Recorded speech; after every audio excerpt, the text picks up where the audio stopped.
આ વિડીયોમાં આપણે મોટેથી વાંચી સંભળાવવું એટલે કે મુખર પઠન વિશે વાત કરીશું.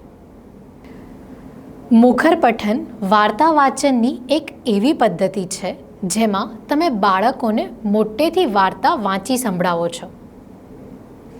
આ પ્રકારનું શ્રવણ બાળકોમાં કેટલાક પાયાના કૌશલ્યોનું ઘડતર કરે છે.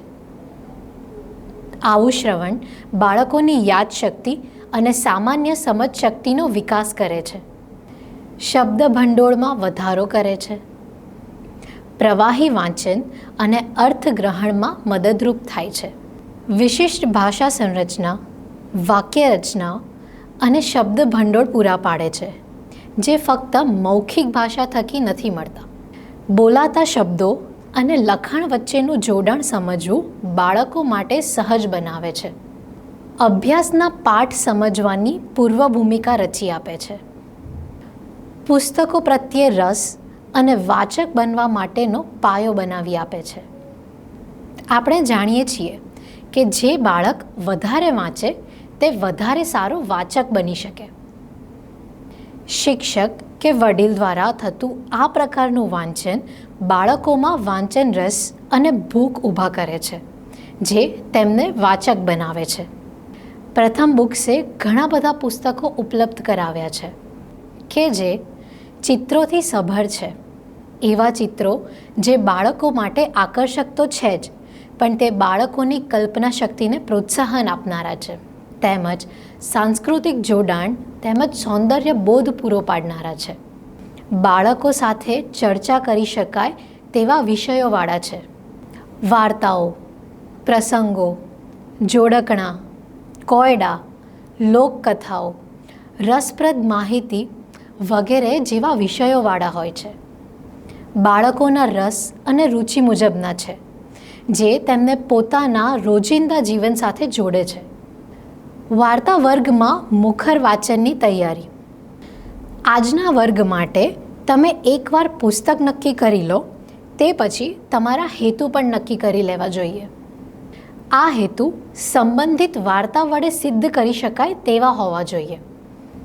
આ હેતુ હોઈ શકે છે વાર્તાની રચના રીતિ ઓળખવી, કેવી રીતે ઉત્સુકતા જગાવી, હસવું આવે તેવું શું છે, અગાઉ વાંચેલી વાર્તાઓ સાથે જોડાણ સ્થાપવું, એક ઘટના વિશે જુદી જુદી કલ્પનાઓ કરાવવી, કોઈ ખાસ મુદ્દા વિશે ચર્ચા કરવી. શિક્ષકોના મુખર પઠન વખતે પ્રવાહી વાંચન અને હાવભાવ ખૂબ મહત્ત્વના છે.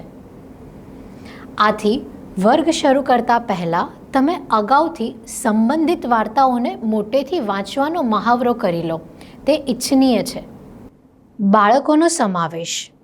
વાર્તા વર્ગ દરમિયાન બાળકોને પોતાની નજીક બેસાડી દો જેથી તેઓ પુસ્તક અને તેમાંના ચિત્રો, લખાણ જોઈ શકે. આ રીતે વાતચીત કરો. બાળમિત્રો, આવો અહીંયા નજીક બેસો. આજે આપણે એક મસ્ત મજાની વાર્તા વાંચવાના છીએ. જુઓ, આ વાર્તા બધાને દેખાય છે? તો આ શેની વાર્તા લાગે છે?